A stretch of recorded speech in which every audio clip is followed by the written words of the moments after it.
Okay. Okay, well, hello everyone. Thank you so much for being here and welcome. Good evening, good afternoon, good morning, wherever you are. So today's webinar, we have 3 speakers for today's webinar, which is on digitalization, corporate power, and the future of food in Africa. I'm Zahra Moulou, and I work with Etc. Group. I'm based in Montreal, and I work on technology assessment in Africa. I hope you're all connected and can hear well. Some may need interpretation, and we have a great interpreter, Barry, who is going to be doing the English and French translation. So if you need to have interpretation, there's a little button on the right-hand side which says interpretation. And so I'll actually ask everybody to put on your interpretation, either English or French. Bonjour tout le monde, bienvenue et bon matin, bon après-midi, bonne soirée. Nous avons quelqu'un pour faire la traduction de français à anglais et anglais à français. Et donc, si vous avez besoin d'interprétation, vous pouvez cliquer sur le bouton à droite où c'est écrit interprétation. Et vous pouvez sélectionner la langue que vous avez besoin. Otherwise, we're going to be recording this, so I hope that that's okay with everybody. On va enregistrer ce webinaire et j'espère que ça va pour tout le monde. Right, so moi je vais parler en anglais dès maintenant. And so with the way this webinar will be organized is we have 3 speakers. We have Nnimmo Bassey, Mamadou Goïta, and Tom Wakeford. And each person will have 15 minutes to speak. And then we'll take questions from everybody afterwards. And we hope to finish on the hour if all goes well. Actually, I'm going to say that in French as well. Donc, l'organisation de ce webinaire, c'est qu'on a 3 présentateurs. On a Nnimmo Bassey, Mamadou Goïta et Tom Wakeford. Et chaque personne va parler pour 15 minutes. Et après, on va avoir 10 à 15 minutes pour des questions de vous tous. Et vous pouvez poser des questions ou vous pouvez même écrire dans le chat et moi, je peux les poser. So you can either ask your questions or put them in the chat. Okay, so now I will stick to English and we have the interpreter for the French. Without further ado, we can begin. This webinar is on digitalization, corporate power, and the future of food in Africa. And it's especially timely because there really is now a whole array of technological and financial disruptors that are driving consolidation and corporate power in big food. And so all along the food chain, you see companies turning to very new developments, to things like big data to generate new revenue streams and to grow profits. And so we'll be hearing from our speakers about how this influences the future of food in Africa. So I will introduce the 3 speakers. We have Nnimmo Bassey, who is the director of Health of Mother Earth Foundation, which is an environmental think tank and advocacy organization. He's also an architect, environmental activist, and poet who chaired Friends of the Earth International from 2008 to 2012. And he was the executive director of Environmental Rights Action for 2 decades and was awarded the Right Livelihood Award, also known as the Alternative Nobel Prize in 2010. Our second speaker is Mamadou Goïta, who is the executive director of the Institute for Research and Promotion of Alternatives in Development. He works closely with farmers' organizations and was also the executive secretary of ROPA, West African Farmers and Producers Organization. He's a founding member of COPAGEN, the Coalition to Protect African Genetic Heritage, and AFSA, Alliance for Food Sovereignty in Africa, and has also served as a project team member on the CFS's high-level panel of experts on food security and nutrition. And our third speaker is Tom Wakeford, who is a program manager with Etc. Group. He's a biologist, action researcher, and participatory worker. And for more than 20 years, he's worked in collaboration with civil society organizations and popular movements on processes of participatory action research in several countries. So without further ado, we'll start off with Nnimmo Bassey, who will have 15 minutes to speak. And after that, I will be keeping time. Thank you so much, Zara, for being so generous with the introduction and with a whole lot of minutes, 15 minutes. So good evening, good morning, good afternoon, everyone. I will be sharing my slides to guide to make sure I keep to time and uh, and speaking particularly on, of course, corporate power and the future of food. And yeah, one of the things I want to begin with is that we must not ignore the things that we do not see. There are many things we don't see. There are a lot of aspects of technology that we don't see, but we cannot ignore the fact that they exist. And some of these technologies are not being regulated, which is very frightening, scary. They're not being regulated anywhere in the world. People are just pushing ahead, running ahead of regulation. And the things we don't see also affect our food production. A healthy spoonful of soil contains millions, maybe even billions of living organisms. And just because we don't see them, don't mean that they're not there. So whatever happens around us that affects our environment also affects the future of food that we're talking about. Um, Now, let me briefly speak about the coronavirus. Coronavirus has changed the landscape for production of food. Initially, during the lockdowns, people had to learn to know their environment a bit better.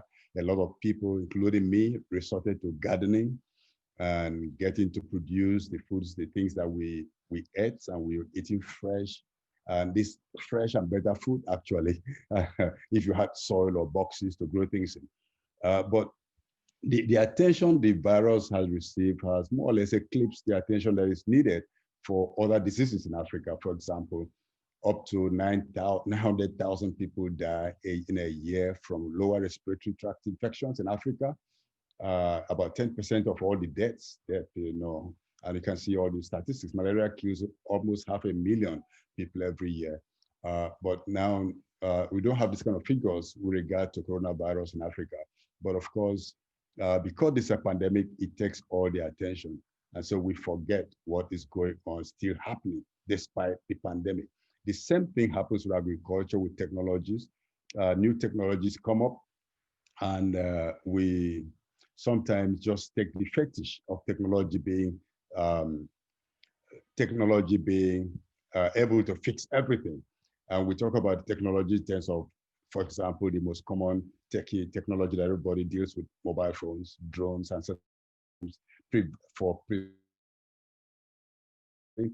and then of course technology is also used to accumulate data, a lot of which may not be for the purposes of needed by farmers, but by speculators and marketers and big companies who want to just take control of, of the food production systems. We heard about the locust plague, the locust invasion of Eastern Africa, and I just thought this was an important issue to talk about. We've read that you can have up to 80 million locusts per square kilometer when they really invade a particular area, and they could consume food that could feed thousands of people just in one day. Just a lot of these small creatures moving together. But one of the most visible, important digital measures in this regard has been the use of satellite data to develop early warning systems that only shows the possible movement. Sorry, Oh, you're back. Zara. Yes, there was power surge and it knocked off the internet. I'm so sorry about Probably. that. Mamadou, I know you are ready, but I have just a couple of slides and I'm through. So Good. sorry about that. That was most unexpected, of course. But that again is what technology does. It gives up on you when you least expect it. And I was just saying that digitization could be an enabler of commodification because, for example, in Nigeria, mobile phones were given, thousands of mobile phones given to farmers to help them connect to the market to get prices on time. And this is trumpeted as a very good thing. But then it really helps to keep everybody's mind on food as a commodity, not food as culture, not food as life, not food as food. And we believe that technology has the potential of making people look at the market rather than looking at the culture and the food. Then, of course, it can also promote colonial agriculture, because the more farmers depend on technology, they want to really expand their cultivation. And as you commodify your production, you are thinking of exports. And this is a colonial idea of cash cropping, where Africans and others, colonized peoples, were engaged in cultivating foods and crops for export and not for their needs. And of course, this also connotes direct to disruptive technologies which we are seeing.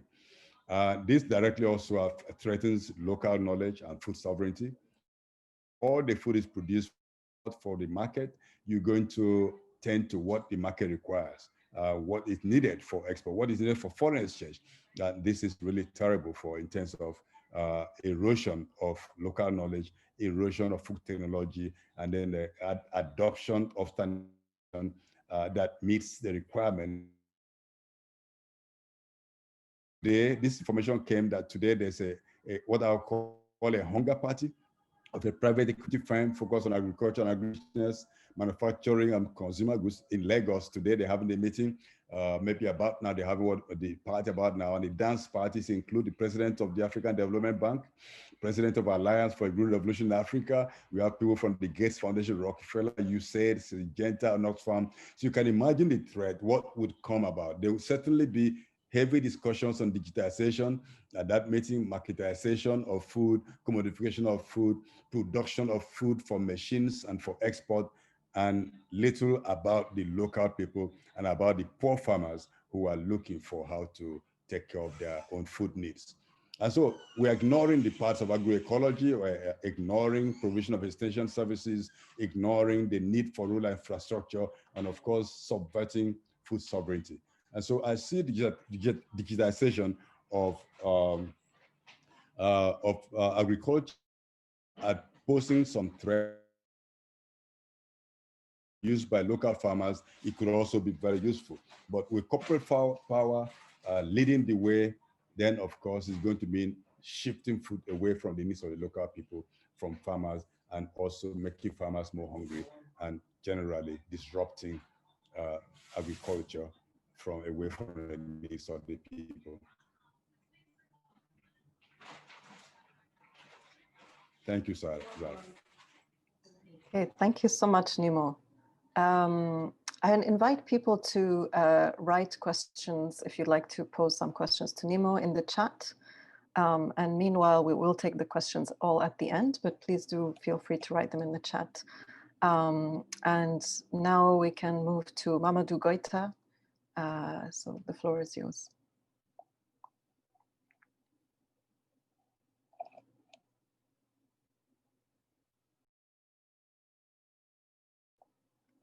You are muted, Mamadou. Sorry. Bien, merci beaucoup Nnimmo pour cette introduction. J'espère que vous m'entendez. Est-ce qu'on m'entend? Oui. Ok, très bien. Donc, je n'ai pas de PowerPoint à présenter, mais juste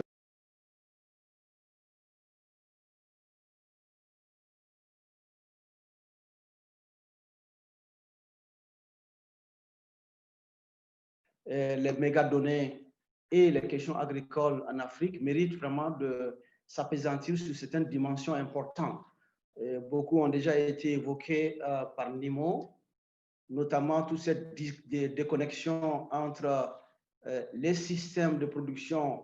So I just said that since Nnimmo has introduced, broadly this thematic issue that is very relevant, talking about digitalization and big data in the context of Africa, particularly West Africa,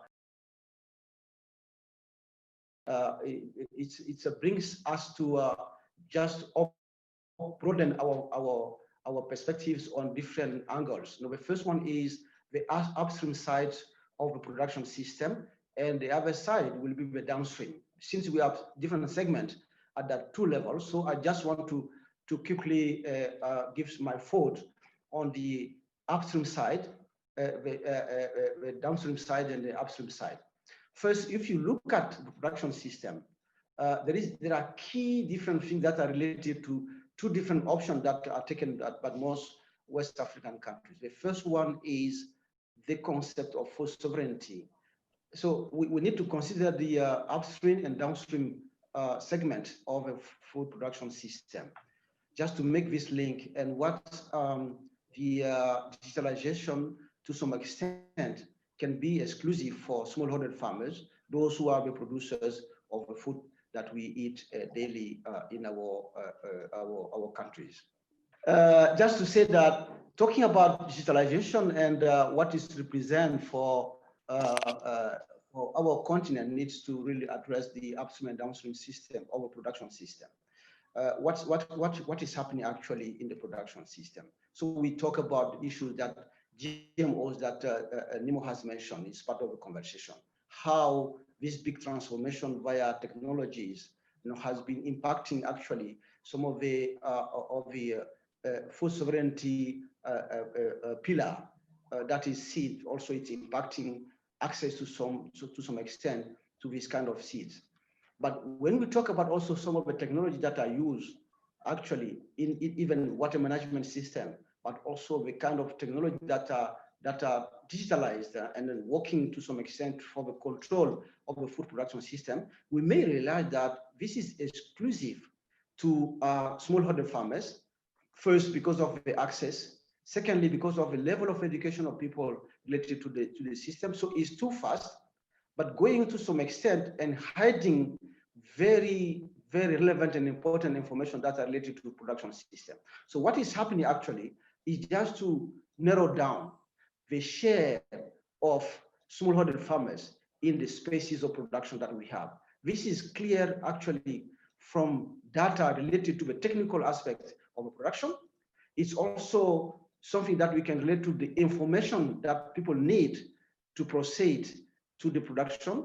And thirdly, how they are also impacted in making this kind of need for their own community, because they are obliged to produce some of the things that are not related to the food system. So these are some of the things that we can just address in terms of the digitalization system and the information sharing, that some of them that are hidden to the public because of some reasons. And those who detain this information are those who are in position to address them in terms of prevention, but also in terms of addressing some of the disease of plant and other things that are related to this, to the kind of seed that they are providing to them. The other thing that I will mention linked to that is everything that is related to the post-harvest process that is linked to the conservation system. And then this is very important to the food system, but also the market issue. All these are just showing us that the issue of digitalization that is bringing more power to to companies, is just becoming a threat for the food production system, not only for the food production system, but how the food that is produced can be processed, but also be accessible to those who need it on the food system. So this linkages between upstream and downstream segment of the food system is today in a threat because of the kind of information that are stocked in the hands of the minorities, but also the way that this information is used just to access to... Cette information est utilisée pour accéder non seulement aux différents moyens de production, mais aussi tout en créant producing for addressing their food system. So we need to address the issue in that way. And I'm not talking about this technology just for the GMOs production, gene drives, and all these other technologies that are used, but also for the information that are stocked today in a way that it's not allowing those who are on this territory to produce for their own territory. And the other issue that I want to mention in this is we are just also trying to not respect all the legal frameworks of different countries related to the production system, but also to the food system that they are working on. in the sense that if you look at the e-trade that is being developed actually, using even the behavior of consumers and the way they are behaving in different markets, the way they are accessing to different products, that is stocked with them, and use things that like Google or even is threatening, that looking at the way that even the behavior of consumers is completely misled by the food system, the food production system, using some of the kind of information that are detained by this corporation is really something that we need also to address in the future. So just to sum up, because I don't have enough time, just addressing some of these key issues, to say that this digitalization as it is today, the way that some really minority groups led by corporations is hijacking information system, is hijacking the way that people have to be in touch, that's to share knowledge, traditional knowledge that they have, the way that they need to organize themselves to access, creating individualisms in the way that people are putting together the food system that to advise and related to the food consumption is a big problem that we need really to address in this kind. So this is why the sovereignty of state in deciding the way that they want to organize the relationship with these companies, but also the relationship between different key players for the food system need to be addressed in a sense that it should allow to rely on the food sovereignty system not only, but also everything that is related to agroecological perspective as a way of life, that information shouldn't be in the hands of very few people who will use it against the food system. We all look at it that 20% of the food stuff is at international market. The rest, that is the 80%, more than 80% of the food stuff goes to the territorial market. So these are markets that are linked to a food system of people, but they are completely distorted because of the kind of information and the different e-systems that are taking power, and the way that people have access also to the means of production that they have. So I will just stop here to say that we need to address this in the sense of pro-application will allow me to go further than it. It destabilizing not only the policies, national policies, it destabilizing the regional integration system, is destabilizing the connection between different farmers and different segments of production, because in the case of Sahel countries, you cannot disconnect cattle, fishing, and vegetable growing system, and all these are interconnected. But this way, that digitalization system is just addressing the key challenges in this context. It's just dividing different segments and creating more segmentation of the production system with this issue of talking about one product instead of talking about the integrated system that our food system is requiring in our countries. So I will just try very briefly to address this point in French and then allow to have the next speaker. Is that possible? We actually, the interpretation came on just as you started talking about the legal frameworks and e-trade. So perhaps you want to just summarize the very beginning of your presentation, Okay. if you'd like to do that. But we got the French interpretation is back. On a eu des contraintes sur la question d'interprétation. Donc je vais We had some issues, constraints. I will just start from the beginning because the rest has been translated. Just to tell you that speaking about digitalization, the mega data stored by the companies on different aspects and of food systems can only be considered as being a threat if we take into consideration the upstreams and the downstreams. In the upstreams, we have whatever is relating to the production means, namely land, water, seeds, which are today are being disorientated with regard to this digitalization and becoming the monopoly and of some corporates and who are finally avoiding whatever is relating to the access of the communities, denying access to the communities and also basic information. But when we leave this means of communication, we have a whole range of technologies which are technologies that are excluding because the means of access to these technologies become become another problem for the producers and all the people who are not in this logic. We see the loss of the means to access, but also we also living an experience of a kind of exclusion of species, and also research creation, and also the creation of a collective solidarity that we are seeking via the economies supported by other countries.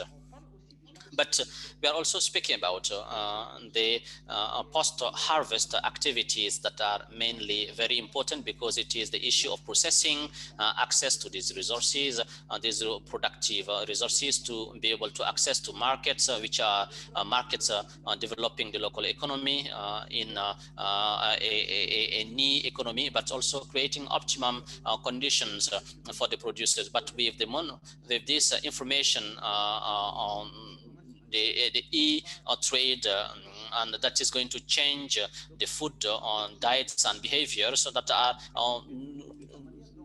waving us away from what we have to do, and also the research on the territories showing perfectly that this digitalization is a threat for the food systems of our countries, because the issue of control of this information, but also the way this information are used to produce, to process, and to market, and to feed the population is of huge challenge. I just mentioned this couple of points just to say that the issue of digitalization is of mega data, which are becoming the control of some corporates, can be a big threat to the food systems of our countries, and also starting with an exclusion of the small-scale farmers, who don't have enough land, not only to access to the production, but also to ensure their livelihoods and the supplies of our different markets, making up 80% at the global level, the food systems, and also 20% on the global market are only waving us away from these food systems, territorial-based one. I will stop here, ladies and gentlemen, hoping that the questions will help us to go deeper in the discussions. I'm sorry to have been very quickly by speaking, because time is limited and we have time constraints and many things cannot be said right now. Thank you very much, ladies and gentlemen. Thank you so much, Mamadou. So I see that there are some questions in the chat, and we'll take them after all the speakers have spoken. So I'll now give the floor to Tom Wakeford, and then we'll go into the questions after. So go ahead. So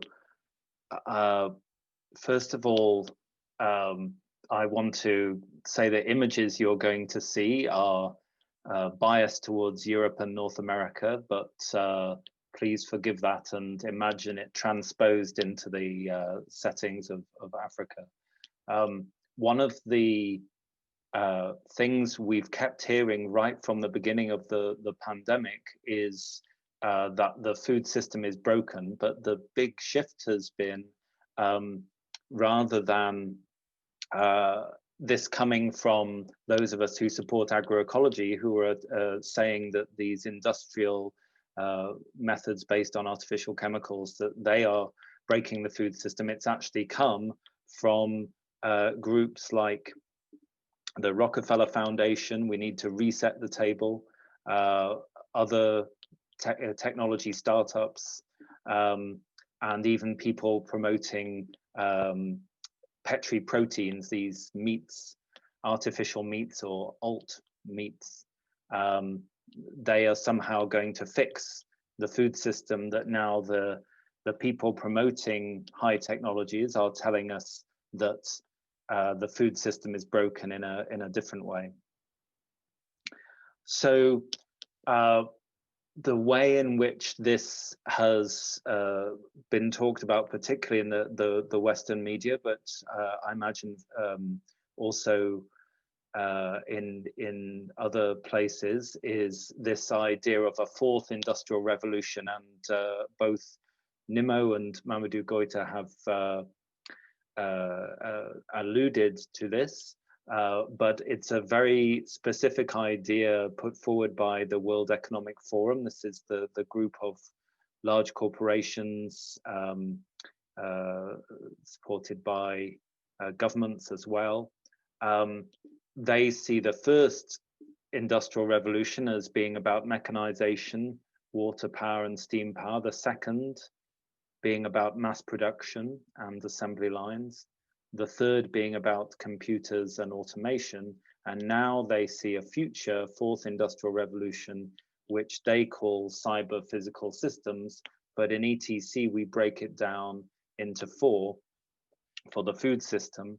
And they are data, which is what I'm going to focus on because that's the focus of this call, but that is also linked to automation, molecular dimensions, and ecosystems. So looking at these particularly relevant aspects for digitalization, if you take the biggest companies at the moment in working in the world, we have the GAFAM, the Google, Apple, Facebook, Amazon, and Microsoft.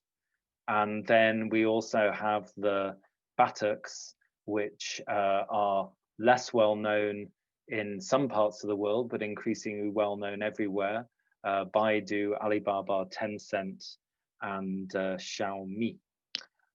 So these are give you an idea of the scale of these companies.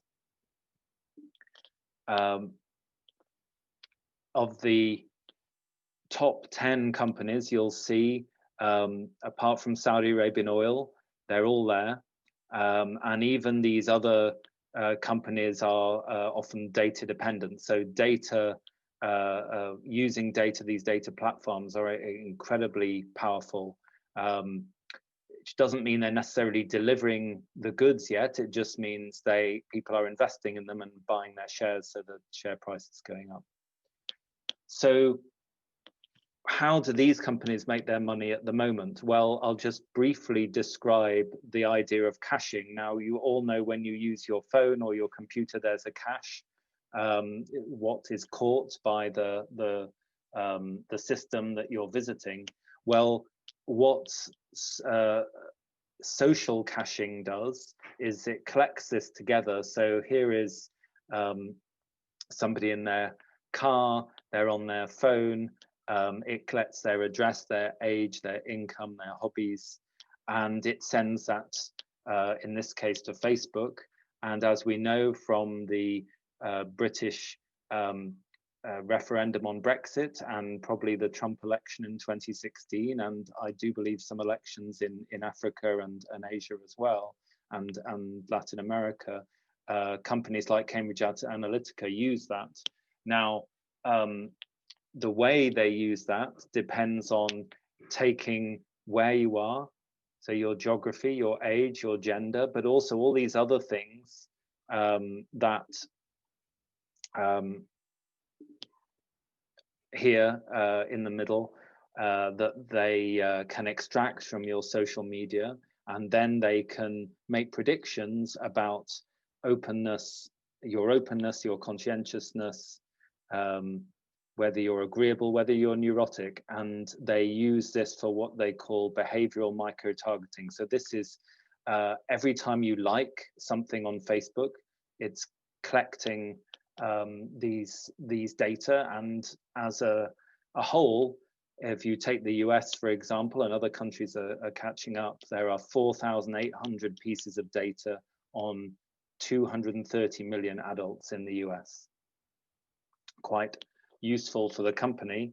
And then they give it to these data scientists, they give it to psychologists, and in election campaigns, they can target, if they think you might vote a certain way, they can target an advert like this one about Hillary Clinton, that she wanted to take your guns away.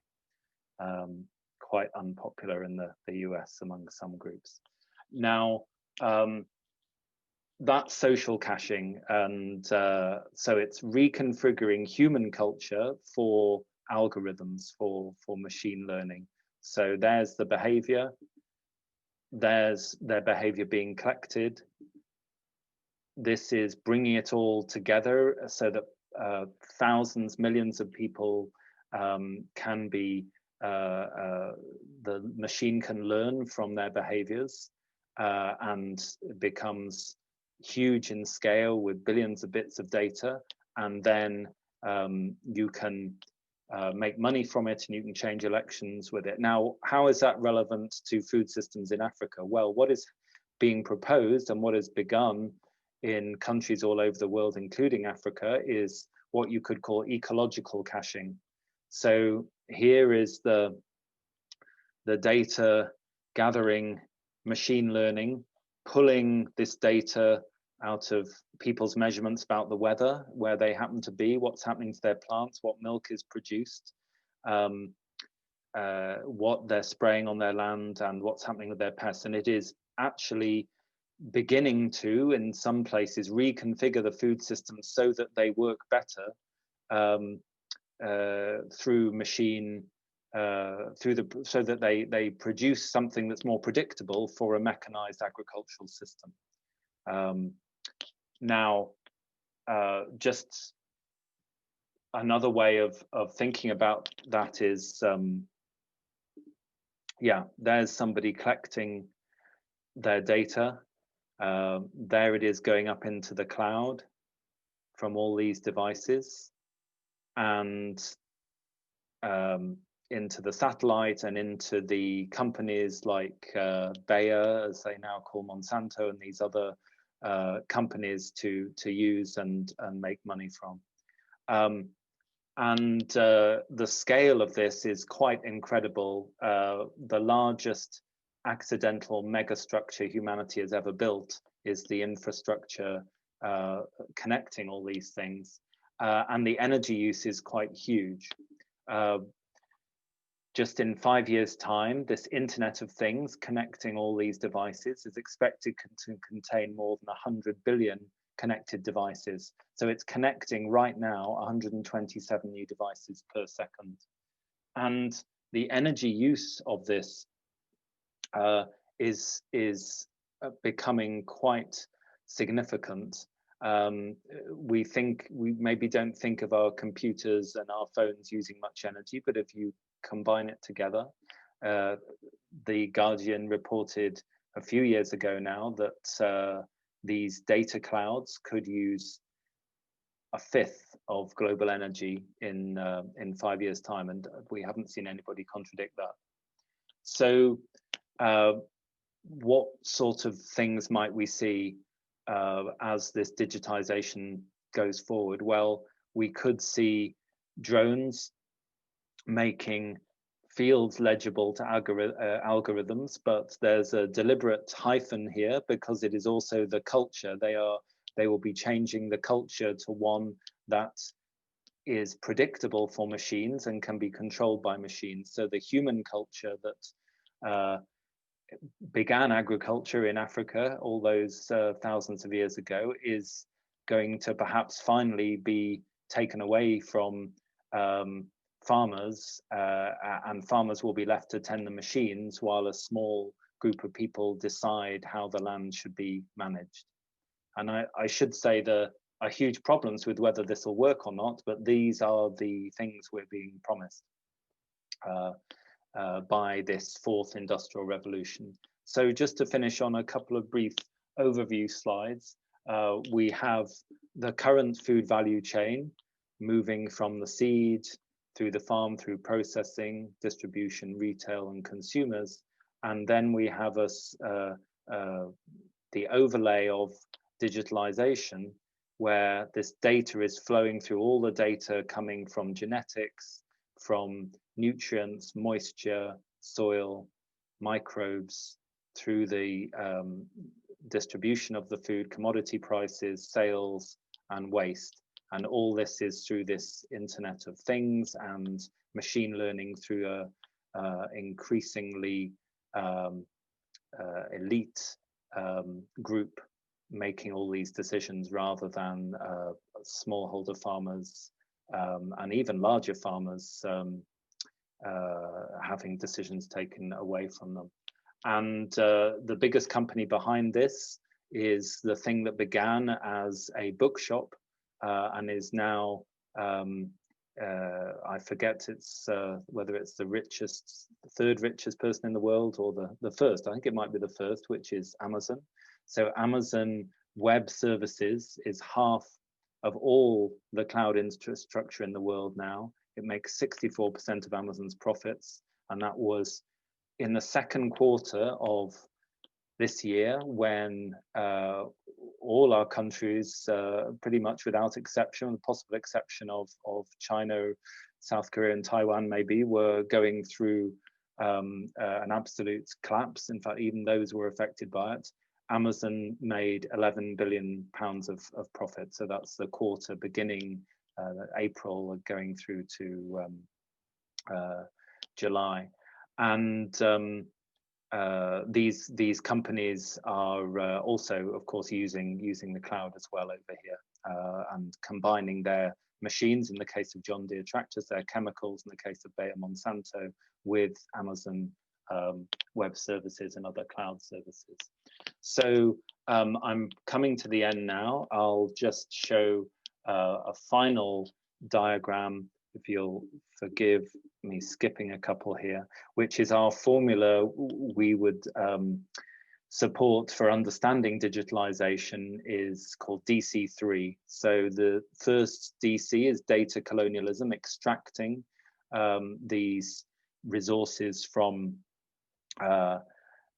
these forms of information, this knowledge, extracting that from food systems.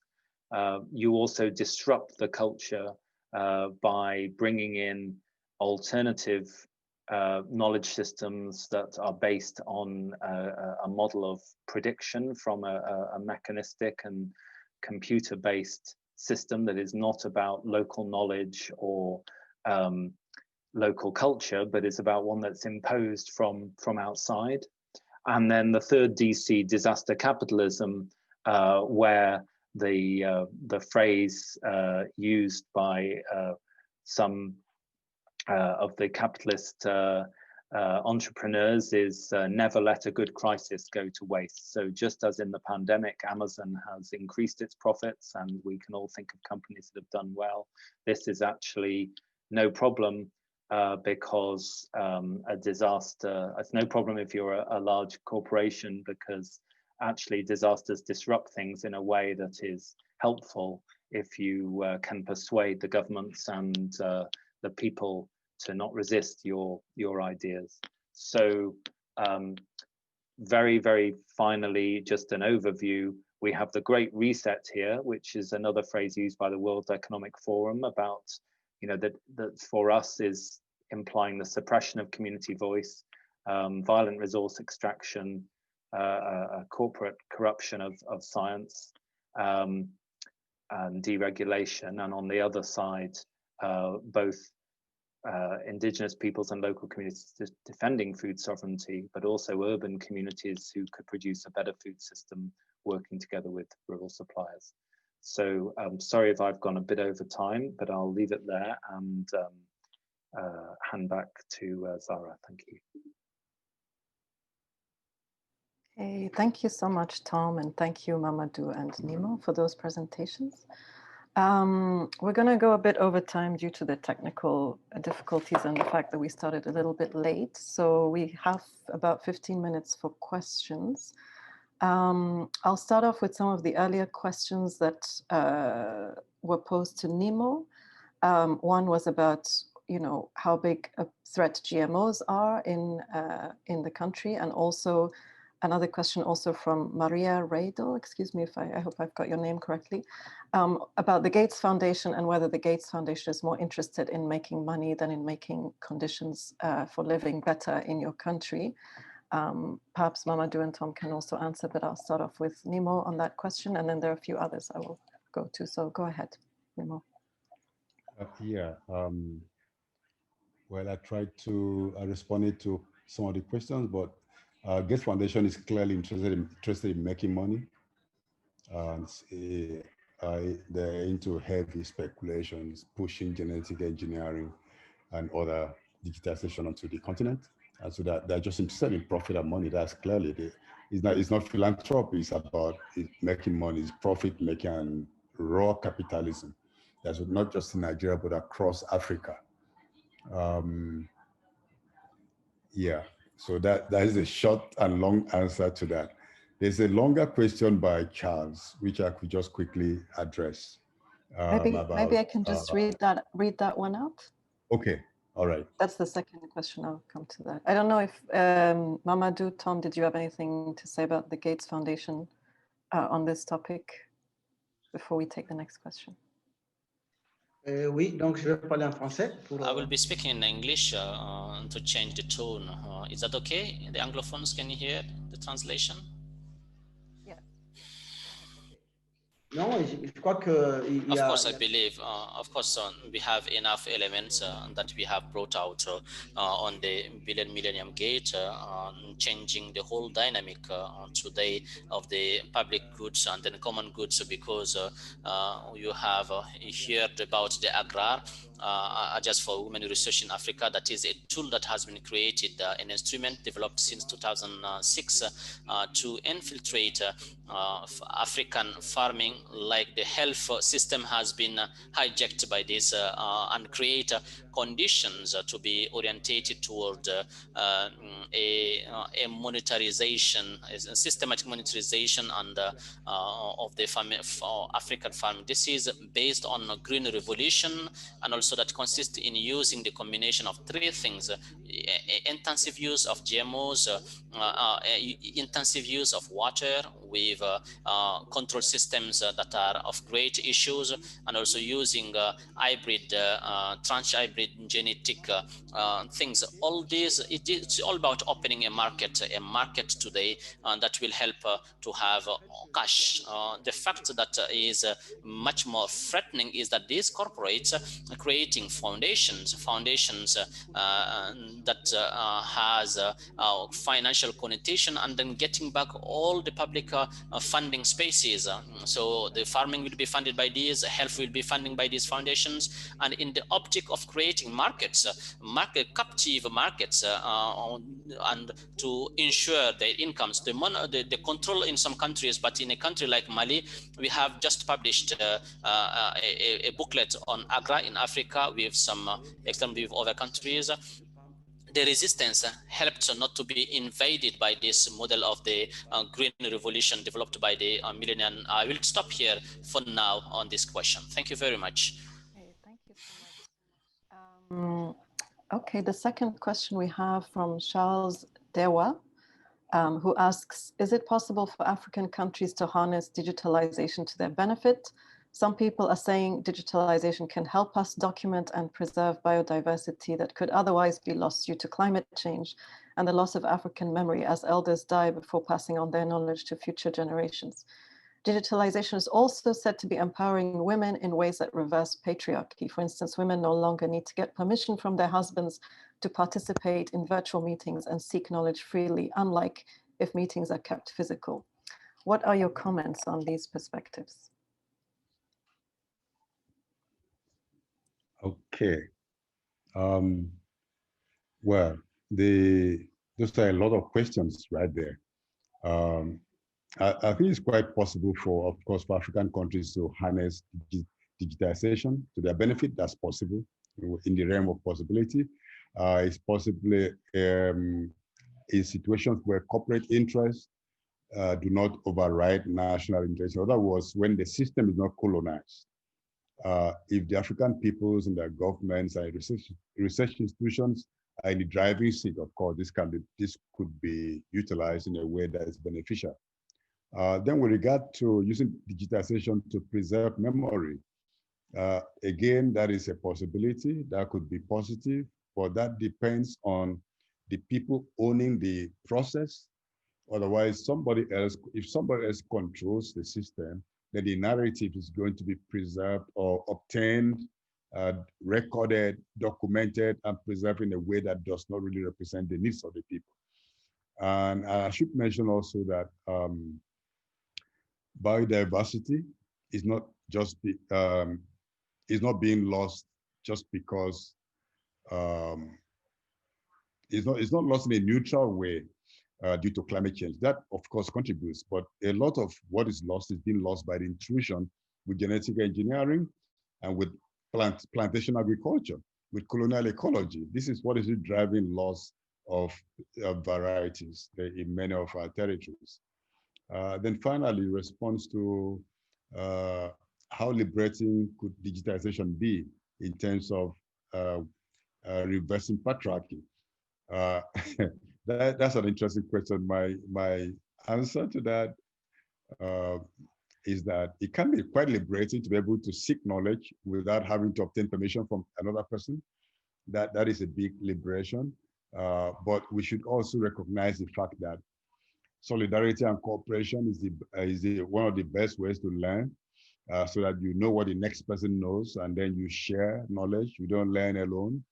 Learning together is a way to the future. It's part of our culture.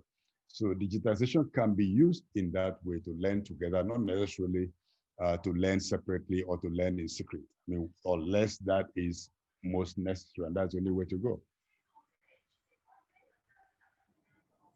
Okay, great. Mamadou, did you want to say a few words? Yeah, just a very few words. So I totally agree with what Nnimmo said.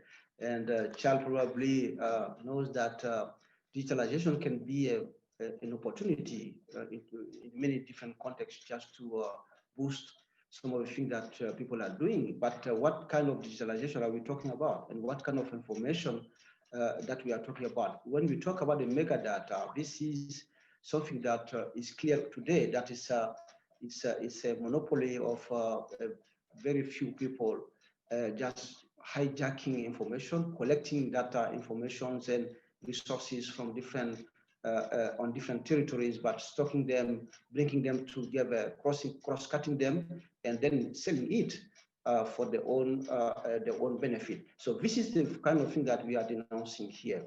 Otherwise, we all know in many different African countries today, you have the market information system that is well developed, and is contributing for people to access to good food.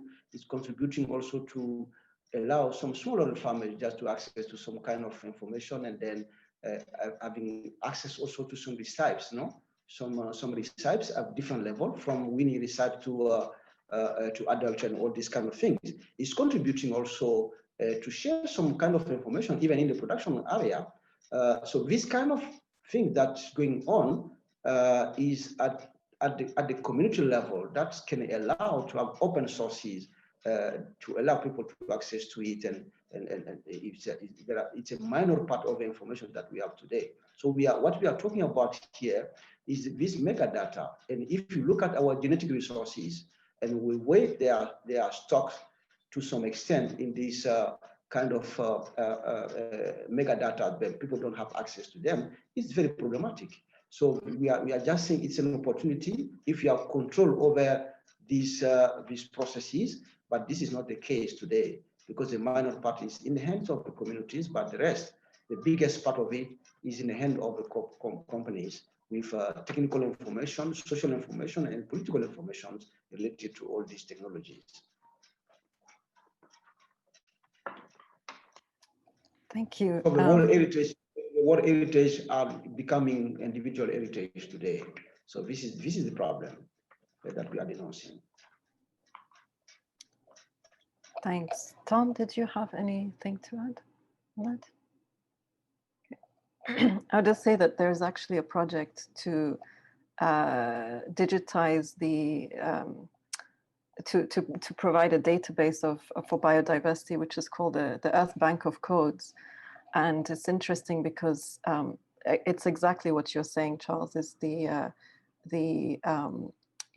idea is to try and digitize all these resources so that it's available for, in their words, for everybody. But in fact, if you look at who's driving this project, it's the same sort of World Economic Forum and other players that obviously have certain vested interests. So it's interesting to ask the question of who's driving digitization and who's behind it. There's a question from Maimouna Kante for both Nnimmo and Mamadou. How do gender inequalities play a role in the increasing digitalization observed in your respective countries? Maybe Mamadou can answer that first, then I'll come after him. Okay. No, I think that the sun rises first. You can look at that at different angles. You know, we all know that today there are both many things have changed in these countries in terms of relationship between men and women, even in the rural areas.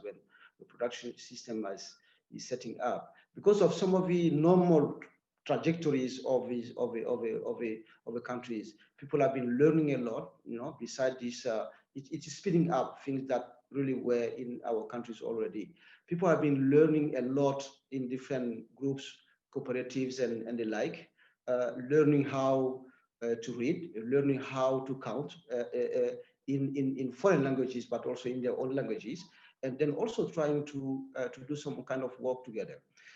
This led also many leaders today in my country, and you probably know that in the case of Mali, there are family leaders, you know, women that are very strong, not only because they have been learning a lot, they are challenging, you know, the model that are developed, and in a legislative way, it's also changed some of the things that we have in the country. For instance, the access to land, that is a big debate in many West African countries today. There are very positive actions that have been taken by some policy document. For instance, our land law here in Mali is just saying, you know, you cannot just put public resources in managing land and without giving part of this land to women and youth. So these are clearly defined in the law to say that this is a minimum of 15% of the land should be allocated to women, but it can be complete land for vegetable growing and other things given to women. So things are changing. For me, digitalization can speed up some of the information sharing on that, but it is a normal process that people have been also using. It's a mindset change that will be more relevant than the tools themselves. You know? For me, this is what I can say. But it's really, there are many progress in that sense, because all the processing, if you look at the processing cooperatives, you know, unit and all these, the like, women are dominating this environment. And this is, if you, I don't want to say this value chain issue, but if you look at the value chain, you know, where you have, you can make money in the process of food system is about this processing area, adding value to it. And women are dominating that today in many Sahel countries. I can say everywhere, but there is big progress that's going on actually. And in solidarity with different women groups, things are moving very fast. Digitalization can speed up in terms of information, but the mindset change is the biggest thing that we need to address. Yes, again, let me say I agree with Mamadou. I would just like to add that the big change that I have personally noticed came about last month when there was a major uprising in my country, protest by young people and against police brutality. The use of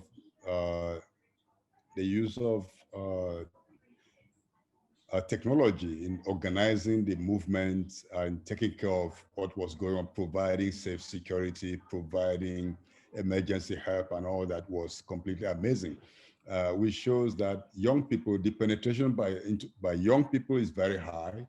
And young people, even those in agriculture, are depending much more on technology than the older farmers. So that to me, that's the direction we see younger people going in terms of food production, organization, commercialization, and generally organizing things.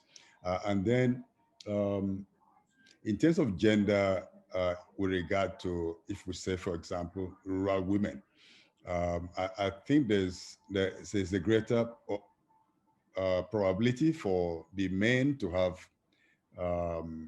more sophisticated phones that will need data, that can share data at the scale that is needed for the kind of work we're talking about. And if a person is, I mean, depending on any inequality in society, whether male or female, whoever is more disadvantaged will have less opportunity of utilizing data digitization, as should be the case for the purposes needed. So this is what controls access to me, the inequality and increased oppression depending on who has the upper hand in society. Okay. We have about 4 to 5 minutes left. So there are 2 more questions in the chat specifically for Tom. One is from Charles Dewa. what about the role of Huawei, the Chinese tech giant that is enabling Chinese colonialism in Africa? Is Huawei not becoming more powerful than Google and others? And another question, I'll put them together so that given the time. In your view, compared to the Googles and Amazons, what is the current and future role of the pesticide and seed multinationals in the drive towards digitalization? And as they now seem to change their business quickly, acquiring data companies, etc. Thanks. And I'll just add to Nnimmo and Mamadou's answer on the gender question, because I think there's really good evidence of how things, as they move to digital, exactly as Nnimmo and Mamadou said, the position of women, the skills that they have are threatened, because actually a highly mechanized system tends to employ people, and those people tend to be men, whereas agricultural tasks, as we all, or certainly as I understood from my time in countries like India and Africa, a high proportion of agricultural tasks and knowledge lies with women. So that's, I think, quite significant. The question about Huawei is an interesting one. I am no expert on Huawei and the situation in with Chinese investments in Africa, but I do think it's important to distinguish between a manufacturer like Huawei, who are making devices like large parts of the 5G network, which is beginning to come on stream in countries in Europe and North America, I think, and probably in Asia. That is very different from Google, which is effectively has the ability to collect all the information and use it to supply firms that might be running drones that may themselves have devices in from Huawei. But I would say, and others may know better and want to put comments in the chat, but I don't see Huawei or another Chinese corporation threatening Google's dominance of its ability to detect patterns and sell those patterns to people. And the same would, I'd say the same is true for Facebook, but of course Facebook does have Chinese competitors because of the censorship in China. They have their own search engine, their own social network. On the issue of pesticides and how digitization might affect that, the trend that is unmistakable, and colleagues at ETC published in a report called Blocking the Chain, which I think is in French, it's certainly in Spanish, is how the mergers, this digitization has already fueled a whole new set of mergers. ChemChina has gone into mergers with what was Syngenta, if I remember rightly, Corteva. We have Monsanto merging with Bayer, and that is driven by data, that the feeling that, or not the feeling, but the strong business model that if you are going to, there's an advantage of being big and getting in first, as Google has showed, right? Google got in first, they're the biggest, they have a monopoly. Facebook got in first, with the exception of some countries like China, it has monopoly. So they want to become big, make the big investments, get in first, have a monopoly. And so it's driving that. And of course, that means for smallholder farmers and indigenous peoples and local communities, it means their freedoms are more and more under threat, particularly as when so-called philanthro-capitalists, but actually we should just call most of them just capitalists, like Bill Gates, persuades governments, as we saw at the last CBD meeting, the Convention on Biological Diversity, literally pressing the vast majority of African governments to vote with it on gene drive organisms, this extreme form of genetic engineering, which Zara, our chair today, made a wonderful film about, called The Question of Consent, which really asked questions of who was giving consent to this. It certainly wasn't rural people in Burkina Faso where she and Ali Tapsoba were interviewing people. So yeah, I'll leave it at that. And thanks for putting the report in the chat, Zara. Great, thank you, Tom. So we're at time, and I just wanted to know if any closing words from Nnimmo, Mamadou.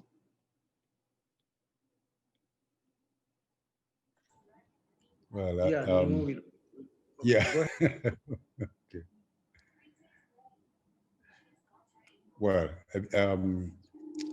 I think this was a very timely conversation, and we have to take it forward because we just opened the door to the conversation. There are really many challenges to farming and food production in Africa from digitization, because coupled with the very strong push to genetic engineering, even including the extreme extinction genetic engineering, we really have to watch out for what is happening on our continent.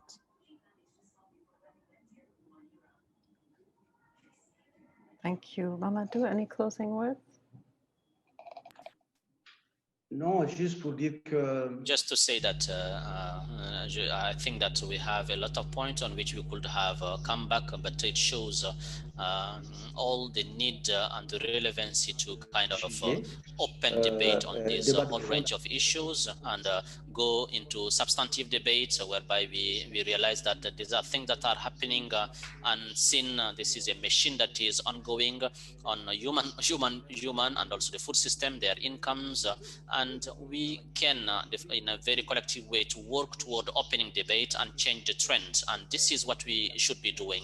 Of course, the engine is on, the activities are going on, and we must have a way of stopping and standing against that one, and also to they are all up against this system. Otherwise, we will be threatened. With some continents that are engaged, we must understand the stakes behind this mega data, and we should understand the stakes behind some forms of digitalization, and that we need to understand that we need to create all the required conditions and to make sure that the communities will be coming up with relevant measures on that.